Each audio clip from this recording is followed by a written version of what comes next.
Olá, turma, bacana, belezeira.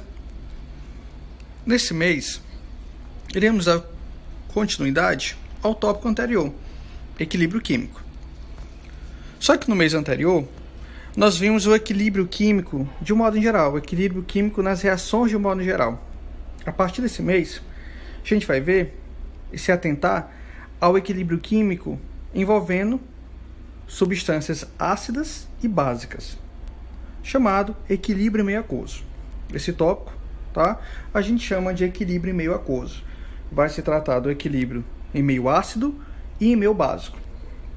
A gente vai observar os mesmos critérios. As constantes de equilíbrio, deslocamento de equilíbrio, vão ser as mesmas regras. O único diferencial, pessoal, é que a gente vai estar trabalhando em meio ácido e em meio básico. Ok? E vai, digamos assim, variar alguns termos. Lembrem-se que no mês passado nós trabalhamos muito com Kc e Kp.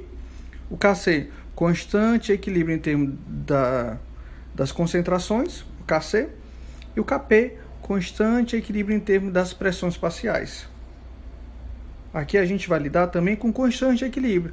Constante de equilíbrio ácida, Ka, a gente vai chamar de Ka, K de constante, o Azinho de ácido, e Kb, constante básica, o K de constante e o B de base, porque é uma substância básica. Então, basicamente, eu creio que nós não teremos muita dificuldade, porque é o mesmo raciocínio do tópico anterior, equilíbrio químico de um modo em geral. Então, observe o seguinte: a constante de ionização ou de dissociação, Ka ou Kb, lembrando, Ka, constante de ionização ou dissociação ácida, porque a substância é um ácido, ou então Kb, constante de dissociação ou ionização básica, porque o meio no qual está sendo trabalhado é básico. Podem ser definidas como resultado das relações entre as concentrações dos eletrólitos dissociados em meio aquoso. Para um ácido genérico, lembrem-se qual é a definição de ácido segundo Arrhenius. Vai nos interessar agora a definição de ácido segundo Arrhenius. É toda espécie química que em contato com a água libera o que? O H+. Então, posso observar que aqui nós estamos lidando em meio ácido. Toda espécie química que em contato com a água libera o H+, que eu estou observando aqui, ó, tá liberando H+. Observo, antes eu tenho o reagente HA, um único reagente. Esse reagente vai se ionizar, vai se quebrar, formando uma espécie positiva, o cátion H+, e uma espécie negativa, o ânion OH-. Mas o que vai nos interessar aqui é a presença do cátion H+. Se está liberando H+, é porque é um ácido. Então aqui nós temos uma constante ácida. Nós vamos trabalhar, no caso, com uma constante ácida. Por isso que já está aqui, ó, Ka, constante ácida. Lembrem-se que as constantes no equilíbrio químico, de um modo em geral, independentemente se a concentração em termos da concentração, constante ácida, constante básica, vai ser sempre a relação entre a concentração dos produtos sobre a concentração dos reagentes. Ou seja, em cima vem sempre os produtos, sempre, para todo o século sem fim. Amém. Em cima, sempre os produtos, embaixo, sempre a concentração dos reagentes. Ok? Lembrando que eu estou trabalhando com Ka, porque aí é um ácido, a substância está em meio ácido. Então, bora lá. Observem aí o seguinte: quem são os meus reagentes, quem são os meus produtos. Ok? Nessa reação de AK, o HA, lembrem-se, aqui, desse lado eu tenho os reagentes, desse outro lado aqui eu tenho os produtos. Então, quem são os meus produtos? São os íons H+, e A-. Então, esses caras aí vão vir em cima. Como está observando aqui, ó, concentração de H+, vezes a concentração de H-, dividido pelos reagentes. Qual é o único reagente que tem aqui?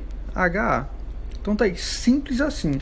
Mesmo raciocínio do que a gente viu no mês anterior, ok? Para uma base genérica, temos, ó, bora lá.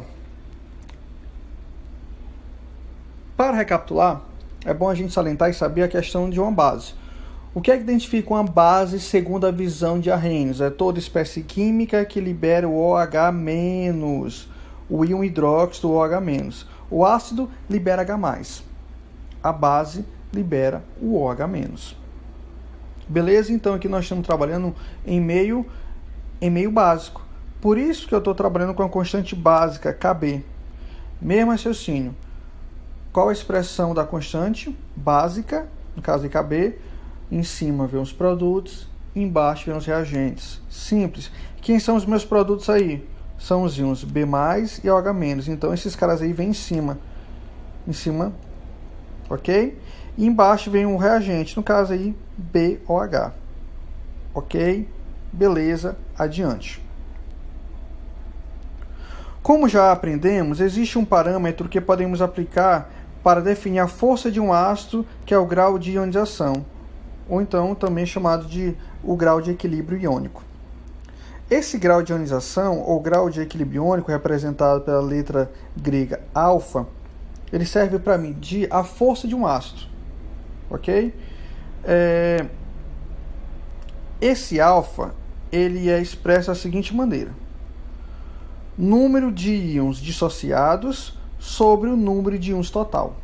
Essa é a expressão que vai nos ajudar a calcular esse alfa e esse tal de alfa, tá? O grau de ionização, ou também chamado grau de equilíbrio iônico, vai ser o número, vai ser uma divisão, uma razão entre o número de íons dissociados dividido pelo número total de íons.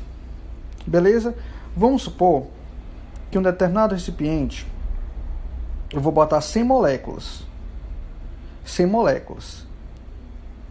Ok? Dessas 100 moléculas, apenas 80 se dissociaram. Apenas 80. Qual seria o grau de equilíbrio iônico aí?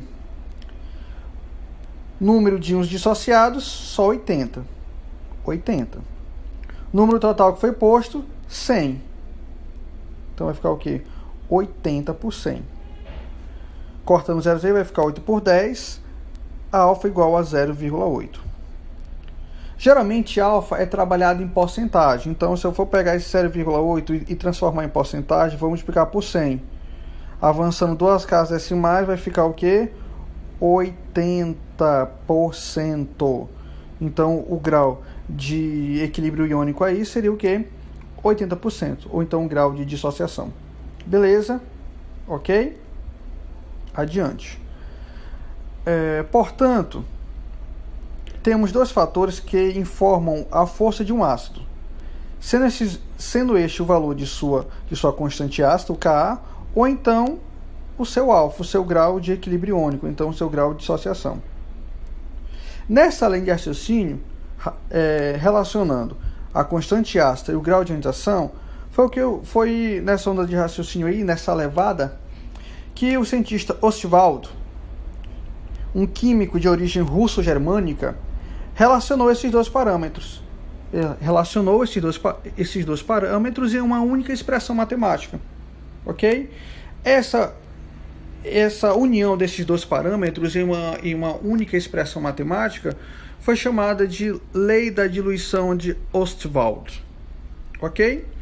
Que, na verdade, pode ser expressa dessa maneira aqui, o que vai nos interessar.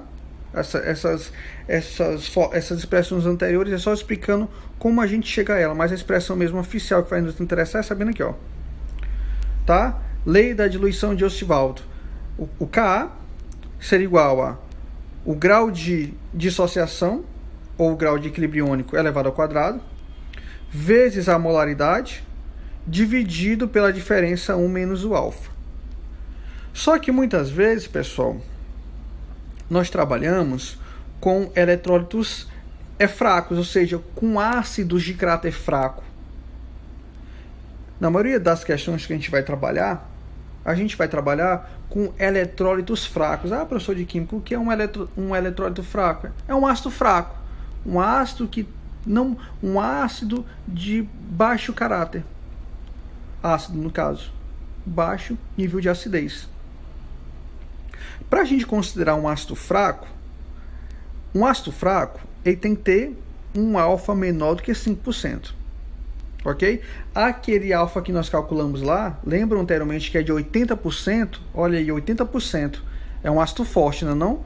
80% o seu alfa, o grau de equilíbrio iônico, ou então o grau de dissociação que eu botei para vocês como exemplificação, mais acima, deu 80%. 80% é um número bastante elevado, então o ácido é forte. Se o ácido é forte, eu vou utilizar essa expressão bem aqui. Se o ácido é forte. Beleza? Eu vou utilizar essa fórmula bem aqui para ácidos ou para eletrólitos fortes. Ácidos fortes de um modo em geral. Belezinha? Para ácidos fracos, ou seja, quando é que um ácido é fraco, professor de química? Quando o alfa que eu observo, ou que eu calculo, é menor do que 5%. Beleza? No caso aí nós temos ácidos fracos. E a expressão matemática se resume somente a esta aqui, a lei da diluição de Ostwald. Ok? Onde vai ser alfa ao quadrado vezes o m. Esse m aqui é de molaridade. Molaridade. Tá? Lembrem-se lá do conteúdo de soluções que nós já vimos. Molaridade. Lembram-se lá? Conteúdo chamado de molaridade. Então, alfa ao quadrado vezes a molaridade. Quando a gente estiver respondendo as questões, eu vou detalhar bacana novamente essa molaridade, essa tal de molaridade pra gente. Beleza? Ok? No mais, é só, pessoal. Na próxima aula vamos trabalhar o pH e o pOH, ou seja, o potencial hidrogeniônico e o hidroxiliônico. Vamos trabalhar a escala de pH, ok? Beleza? E aguardem a resolução de questões sobre esse tema aqui, sobre esse tema que a gente acabou de estudar, ok? Então, ficamos por aqui hoje e o mais cedo possível nós iremos praticar essa parte vista até o momento, ok? Valeu, fiquem com Deus, abraço.